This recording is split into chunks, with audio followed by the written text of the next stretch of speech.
দুইটা সময় তওবা করে লাভ নাই। একটা হচ্ছে মৌতের যন্ত্রণা শুরু হয়ে গেলে, মৃত্যুর যন্ত্রণা শুরু হয়ে গেলে আগে পা থেকে শুরু হয়ে আস্তে আস্তে গলার দিকে আসে।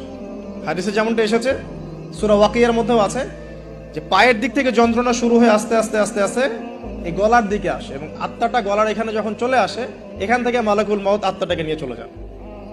এবং চোখ দিয়ে তাকিয়ে থাকে মানুষ। রুহটা চলে গেলে মানুষ চোখ দিয়ে তাকিয়ে থাকে, দেখবেন এই কারণে মৃত ব্যক্তি তাকিয়ে থাকে, চোখ খোলা থাকে।